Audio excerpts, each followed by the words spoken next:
మావోయిస్టులకు భారీ ఎదురుదెబ్బ తగిలింది. మావోయిస్టుల అగ్రనేత మల్లోజుల వేణుగోపాలరావు మహారాష్ట్ర గచ్చిరౌలిలో పోలీసుల ముందు లొంగిపోయారు. మల్లోజుల స్వగ్రామం పెద్దపల్లి కాగా మల్లోజులపై 100కు పైగా కేసులున్నాయి. మల్లోజుల పేరుపై ₹1 రివార్డు కూడా ఉంది. 60 మంది మావోయిస్టులతో కలిసి మల్లోజుల జనజీవన స్రవంతిలో కలిసిపోయారు. 30 ఏళ్ల పాటు మావోయిస్టు పార్టీలో వివిధ పాత్రల్లో చురుగ్గా వ్యవహరించారు.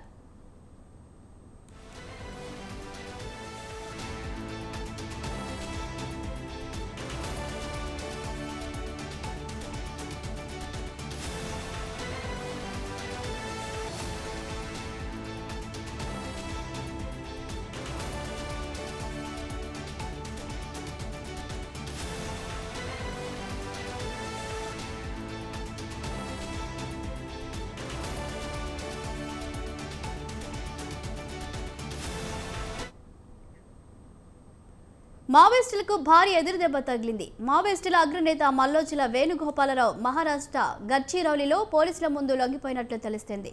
దీనికి సంబంధించి పూర్తి వివరాలు మా ఇన్పుట్ ఎడిటర్ రాజమౌళి అందిస్తారు. రాజమౌళి చెప్పండి.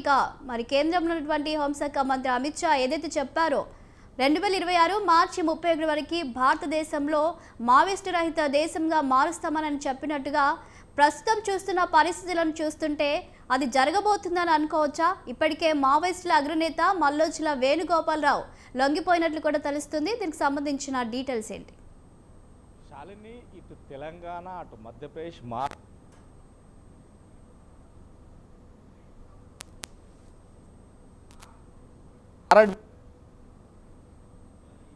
జిల్లాల సరిహద్దు రాష్ట్రాల సరిహద్దులు ఉన్నటువంటి అందమైన గుట్టలు, ఈ గుట్టలో జలపాతాలు అవన్నీ అంటే ఎవరు కూడా సాహసోపేతంగా అడవుల్లోకి ప్రవహించరు, ఆ గుట్టలపైకి వెళ్ళరు. అలాంటి నేపథ్యంలోనే వాళ్ళు ఉండడానికి నివాసాలు ఏర్పరచుకున్నటువంటి మావోయిస్టు పార్టీలకు సంబంధించి ఇప్పటి వరకు మాత్రం ఎదురు తిరుగుతున్నటువంటి నేపథ్యంలో ఇటు రాష్ట్ర బలగాలు కావచ్చు, అటు కేంద్ర బలగాలు కావచ్చు ఒక్కదాటిగా ముక్కుమడిగా దాడులు చేస్తున్న నేపథ్యంలో వందలాది మంది అమరులయ్యారు. ఈ నేపథ్యంలో మావోయిస్టుల కంచుకోట అయినటువంటి గిరిలాలకు సంబంధించినటువంటి అటు ఛత్తీస్గఢ్, మహారాష్ట్ర, మధ్యప్రదేశ్, ఇటు తెలంగాణ, అటు ఆంధ్రప్రదేశ్ ఈ రాష్ట్ర సరిహద్దులో ఉన్నటువంటి నల్లమల్ల అడవులకు సైతం కావచ్చు, లేదు అంటే కాకరణమైనటువంటి నల్ల గుట్టలు కావచ్చు. ఈ గుట్టలలో ఎదురుదాడి అంటే డ్రోను కెమెరాలతో పాటు హెలికాప్టర్ల ద్వారా దిగినటువంటి పోలీస్ బృందాలు అంటే మొత్తం మీద కేంద్ర బలగాలతో పాటు రాష్ట్ర బలగాలు కూడా గ్రౌండ్స్ బలగాలు ఇవన్నీ కూడా దిగి నల్లమల్ల అడవులతో సైతం ఆ చుట్టుముట్టారు. ఈ నేపథ్యంలో నేటు నల్లగుట్టలకు సంబంధించి కావచ్చు, లేదు అంటే కాంక్రీట్కి సంబంధించిన కావచ్చు, అంటే బస్తర్కు సంబంధించి కావచ్చు, ఇటు తెలంగాణ రాష్ట్రంలో ఉన్నటువంటి ములుగు, వెంకటాపూర్ అలాంటి గుట్టలు కావచ్చు, ఇవన్నీ గుట్ట కర్రెగుట్టలు కావచ్చు, ఈ అన్ని గుట్టలకు సంబంధించి ఈ నేపథ్యంలోనే మా గవర్నమెంట్కి సంబంధించి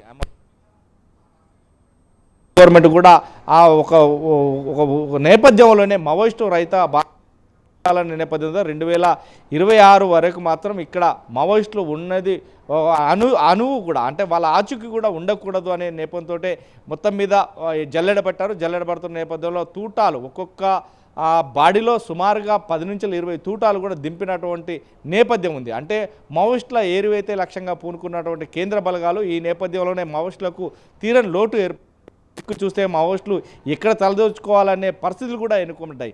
ఈ నేపథ్యంలో మావోయిస్టులను కాపాడుకునే ఉనికి కోల్పోయారు. ఇటు మావోయిస్టులు మాత్రం పెద్ద ఎత్తున అంటే గత సంవత్సరం 2024 డిసెంబర్ నుంచి 2025 మే వరకు కూడా అందరూ కూడా లొంగుబాట పడుతున్న నేపథ్యం ఉంది. అంటే ఇప్పటి వరకు వందలాది మంది లొంగిపోవడం జరిగింది. ఛత్తీస్గఢ్, మహారాష్ట్ర వాళ్ళు వచ్చి తెలంగాణలో, తెలంగాణ వాళ్ళు మహారాష్ట్రలో, ఛత్తీస్గఢ్లో లొంగిపోవడం జరిగింది.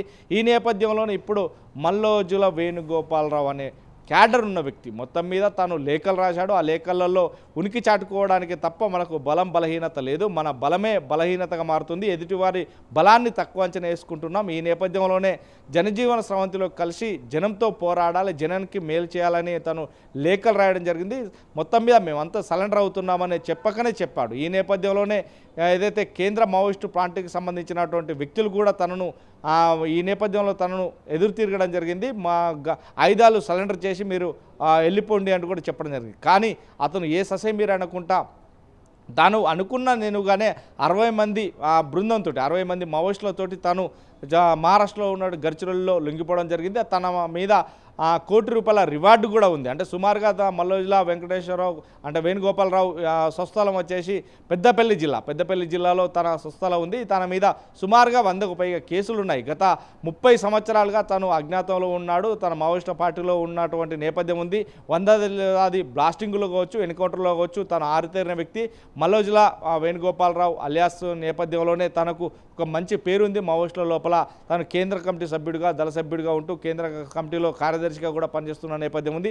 ఈ నేపథ్యంలోనే ఒక్కసారిగా తను యూటర్న్ తీసుకోవడంతో అంటే జనజీవనోత్సవంలో కలిసి జనంతో మమేకమై జనంతోటే న్యాయపరంగా కొట్లాడాలి, జనంని ఆకట్టుకొని అని చెప్పేసి తను మాటల ద్వారా చెప్తున్నప్పటికీ ఇటు పోలీసు బలగాలు కావచ్చు, అటు ఏదైతే కేంద్రంలో రాష్ట్రంలో అంటే నాయకులు కావచ్చు అహర్నిశలు మాత్రం తన మీద కురిపిస్తున్న నేపథ్యం ఉంది. ఎందుకంటే జనజీవనోత్సవానికి కలవడానికి నక్సల్స్ ఆ ఆయుధాలు వీడి జనంలోకి రావాలని కూడా తను పిలుపునిచ్చారు. ఈ నేపథ్యంలో తెలంగాణ డీజీపీతో పాటు అటు మహారాష్ట్ర కావచ్చు, మధ్యప్రదేశ్ కావచ్చు, ఇటు ఛత్తీస్గఢ్ కావచ్చు ఈ డీజీపీలంతా కూడా ఒక సమావేశమై ఈ నేపథ్యంలో అందరినీ కూడా లొంగుబాట ప్రయత్నం చేస్తున్నారు. తెలంగాణ ప్రభుత్వం, అటు ఛత్తీస్గఢ్ ప్రభుత్వం, మహారాష్ట్ర, మధ్యప్రదేశ్తో పాటు ఇటు ఆంధ్రప్రదేశ్ రాష్ట్ర డీజీపీలు కావచ్చు, ప్రభుత్వాలు కావచ్చు మొత్తం మీద మావోయిస్టుల ఉనికి ఉండకూడదు. మావోయిస్టులు ఉంటే మొత్తం మీద అభివృద్ధి సాధ్యం కాదు. అభివృద్ధి పేరుతోటే మావోయిస్టులు నరరూప రాక్షసులాగా తయారవుతారనేది ఇటు పోలీసులు చెప్పుకొచ్చినమాట. కానీ ఏది ఏమైనా కానీ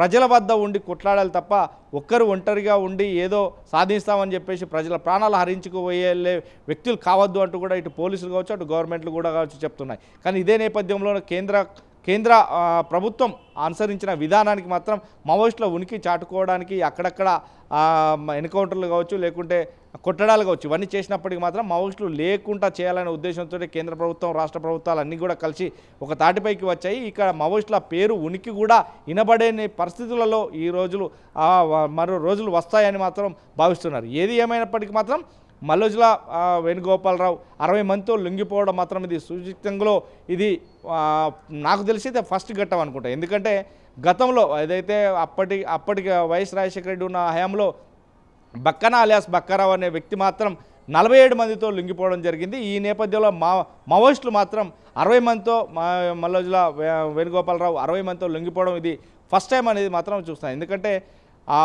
అంటే 10 మంది, 15 మంది లేదంటే 20 మంది లోపలనే ఎవరైనా లొంగిపోతారు, లేకుంటే ఒకరు ఇద్దరు లొంగిపోతారు, లేదంటే 10 మంది లోపం లొంగిపోతారు. కానీ ఇలా 10ల సంఖ్యలో, 50ల సంఖ్యలో, 40ల సంఖ్యలో, 60ల సంఖ్యలో లొంగిపోవడానికి ఎదుటి వాళ్ళకు కూడా దీన్ని అనుసరిస్తారనే విధానం మాత్రం ఉంది. ఏదేమైనా ఇటు ఇప్పుడు తెలంగాణ రాష్ట్రం కావచ్చు, అటు ఆంధ్రప్రదేశ్ రాష్ట్రం కావచ్చు, ఇటు కర్ణాటక, అటు మిగతా రాష్ట్రాల్లో ఎక్కడ మావోయిస్టులు ఉన్నా కానీ వారందరూ కూడా లొంగుబాట పడతారనే ఆశావ్యక్తం మాత్రం పోలీసులు వ్యక్తం చేస్తున్నారు. ఏది ఏమైనప్పటికీ తలపైలా ఉన్నటువంటి రివార్డులు, తన మీద ఉన్నటువంటి రివార్డులను కేంద్ర గవర్నమెంట్ కావచ్చు, రాష్ట్ర గవర్నమెంట్ కావచ్చు తనకు చెల్లించి తన ఏదైనా వ్యాపారాలు చేసుకోవడానికి కానీ జనసేనలో బతకడానికి కానీ చేస్తారు. కానీ తన కేసులు కూడా ఎత్తివేయాలంటూ కూడా తను పెట్టుకున్నటువంటి అప్పీల్కి మాత్రం సానుకూలంగా స్పందించినట్టు తెలుస్తుంది. మహారాష్ట్రలోని గడ్చిరోలిలో తను లొంగిపోయిన నేపథ్యంలో 60 మందితోటి ఇది పెద్ద ఎత్తున లొంగిపోవడానికి కారణమయ్యాదని చెప్తున్నారు. ఇటు ఛత్తీస్గఢ్ కావచ్చు, అటు మధ్యప్రదేశ్ కావచ్చు, ఇటు మహారాష్ట్ర, తెలంగాణ ఈ రాష్ట్ర సరిహద్దులో ఉన్నప్పటికీ మాత్రం తెలంగాణ ఉన్నటువంటి పోలీసులు సైతం ముక్కుమడిగా ఈ నేపథ్యంలో ఉంటున్నారు. ఈ నేపథ్యంలోనే మావోయిస్టులు ఇలా లొంగిపోవడాన్ని చూస్తే మాత్రం సంతోషకరంగా ఉంది. ఎందుకంటే మావోయిస్టుల మనుగడ అనేది లేకుండా చేయడానికే ఇటు పోలీసులు కావచ్చు, అటు గ్రేవన్స్ కావచ్చు, ఇటు పారామిలిటరీ దళాలు కావచ్చు అన్నీ కూడా ఒకందుకు పూనుకున్నాయి. ఈ నేపథ్యంలోనే మావోయిస్టులు లొంగిపోవడానికి పెద్ద ఎత్తున ముందుకు వస్తున్న నేపథ్యం ఉందనేది మాత్రం అర్థమవుతుంది. శాలిని ఒకటి చూస్తే మరి 30 ఏళ్ళుగా ఆయన మావోయిస్టు పార్టీలో కీలకంగా ఉన్నారు. అంటే ఇంత సడన్గా ఆయన లొంగిపోవడానికి కారణాలు ఏంటి అనుకోవచ్చు? అంటే జనజీవన స్రవంతిలోకి వచ్చి న్యాయ పోరాటం చేయడానికేనా, లేదంటే రీసెంట్గా ఆయన రాసిన లేఖ ద్వారా జరిగిన ఇష్యూ అంటే మావోయిస్టు పార్టీ అంతర్గతంగా విభేదాల వల్ల కూడా ఆయన బయటకు వచ్చారు అని అనుకోవచ్చా? ఇంకా అదేవిధంగా రాబోయే రోజుల్లో కూడా ఇంకా మావోయిస్టు పార్టీ నుంచి చాలామంది లొంగిపోయే అవకాశం ఉంది అని అనుకోవచ్చా? శాలిని ఏది ఏమైనప్పటికీ మాత్రం కేంద్ర రాష్ట్ర ప్రభుత్వాలు ఒక్కసారిగా వేలాది మంది పోలీసులను బలగాలను దింపి ఆ యుద్ధానికి పూనుకుంటే ఎవరు కూడా తట్టుకోలేరు. ఎందుకంటే ఒక 10 మంది ఉన్న కాడికి 100 మంది వస్తే ఎలా ఉంటుంది? ఆ 10 మంది తట్టుకోలేని పరిస్థితి ఏర్పడ్డది. ఇప్పుడు మావోయిస్టుల పార్టీలో కూడా సుమారుగా చూస్తే ఒకవేళ మనం అనుకున్న రీతిలో అంటే తెలిసి తెలియక సుమారుగా ఉంటే ఒక 20,000 మంది ఉంటారనుకుంటా మొత్తం భారతదేశంలో. కానీ ఇలాంటి పరిస్థితులలో చూస్తే కనుక ఇటు కేంద్ర రాష్ట్ర ప్రభుత్వాలకు సంబంధించినటువంటి పోలీసులు సైతం ఎంతమంది ఉంటారు, ఎన్ని లక్షలు ఉంటారు అనేది బ్యారేజ్ చేసుకోవచ్చు. ఈ నేపథ్యంలో కరేగుట్టలు సైతం మనం చూసాం. ఎందుకంటే కరేగుట్టలలో డ్రోన్ కెమెరాలతోటి హెలికాప్టర్లతోటి దిగి కరేగుట్టలు మొత్తం స్వాధీనం చేసుకున్నటువంటి నేపథ్యంలోనే సుమారుగా 20 నుంచి 30,000 మంది పోలీసు బలగాలు దిగారు. అంటే కేంద్ర బలగాలు దిగాయి. మనం చూస్తున్నాం ఏదైతే పాకిస్తాన్కు సంబంధించి ఇండియాకు సంబంధించి యుద్ధం జరగడంలో అప్పుడు కొంత గ్యాప్ ఇచ్చిన నేపథ్యంలో ఉంది. కానీ మళ్ళీ అదే గ్రౌండ్లో మాత్రం రాష్ట్ర ప్రభుత్వాలకు సంబంధించిన రాష్ట్ర పోలీసులకు సంబంధించి గ్రౌండ్స్ కావచ్చు, పార్లమెంటరీ కావచ్చు, ఇవన్నీ కూడా అక్కడి జల్లెడబట్టి హతమార్చిన నేపథ్యం. కానీ మావోయిస్టులకు సంబంధించి వారు కూడా అర్థం చేసుకున్నారు. ఎందుకంటే ఇంకా మావోయిస్టు మణిగడ అనేది లేకుండా ప్రసాదకంగా ముగుస్తున్న నేపథ్యంలోనే ఇది కాదు. దాంట్లో అంతర్గత విభేదాలు వచ్చినప్పటికీ మాత్రం ఒకరు నేను చేస్తాను ఈ పని అంటే ఒకరు చేయొద్దు అని సమాధానం చెప్పుకోండి. ఎందుకంటే ఆ పని కావట్లేదు. మనం మావోయిస్టుల లోపంలో ఉంటూ రాష్ట్ర ప్రభుత్వాలు కావచ్చు, కేంద్ర ప్రభుత్వాలు కావచ్చు, చెప్పిన విధంగా ప్రజల నేపథ్యంలో ప్రజలతో మమేకమై మనం కొట్లాడేదే ప్రజల కోసం కాబట్టి ప్రజల్లో దగ్గర ఉండే పోరాడదామనే ఒక అపేక్షను లోపల వచ్చిన నేపథ్యం ఉంది. ఈ నేపథ్యంలోనే మల్లోజుల వేణుగోపాలరావు తన లేఖల ద్వారా చేసినప్పటికీ మాత్రం తను గిట్టని వాళ్ళు ఎందుకంటే కేంద్ర కమిటీ సభ్యులకు సంబంధించి వారు కూడా కొంత మౌనం వ్యక్తం చేశారు. ఏదైనా కానీ లొంగిపోతే అది పరిష్కారం కాదు, మనం వచ్చిందే పోరాటానికి. అడవి బాట పట్టినప్పుడు మనం అనుకున్నాం. కానీ 30 సంవత్సరాల నుంచి వెళ్ళి తీరని లోటు ఇప్పుడు తూరుతుందా అని అంటే రాష్ట్రానికి తగ్గట్టు ఇప్పుడు మారుతున్న పరిస్థితులను బట్టి, ఎందుకంటే ప్రతిదీ కూడా మారుతుంది. గతంలో ఉన్నటువంటి దళితులు కావచ్చు, వర్గాలు కావచ్చు, ఎవరైనా కావచ్చు, అంటే బడుగు బలహీన వర్గాలు కావచ్చు, ఎవరి కోసం అయితే అప్పుడు పీడిత ప్రజల కోసం మనం కొట్లాడామో ఇప్పుడు అలాంటి పరిస్థితులు లేవు. ఎందుకంటే ఎస్సీ, ఎస్టీ, బీసీ, మైనారిటీలు వాళ్ళందరూ కూడా కులగణన ప్రకారం ప్రతి ఒక్కరూ తన హక్కుల కోసం కొట్లాడుతున్న నేపథ్యం ఉంది. మనం అందరి కోసం మనం కొట్లాడాం. కానీ ఇప్పుడు ఎవరికి వారు ఒకరు కొట్లాడుతున్న నేపథ్యం ఉంది. దానికి సంబంధించి మనం ప్రజల్లో ఉండి కొట్లాడాలి తప్ప అడవుల్లో బాట పట్టి కొట్లాడకూడదు అనుకున్న నేపథ్యంలోనే ఇదంతా కూడా లొంగుబాటకు దారితీసిందని, దీంతోపాటు మరికొంతమంది నక్సలైట్లు కూడా లొంగిపోతారు అనే సమాచారం మాత్రం చేరుతుంది. ఈ నేపథ్యంలోనే ఇప్పుడు మల్లోజుల వేణుగోపాలరావు 60 మందితో లొంగిపోతే మిగతా వారు కూడా కొంతమంది లొంగిపోతారు వివిధ రాష్ట్రాలలో అని చెప్తే మనం ఇంతకుముందు కూడా చెప్పినట్టే ఏదైతే మహారాష్ట్ర, ఛత్తీస్గఢ్ వాళ్ళు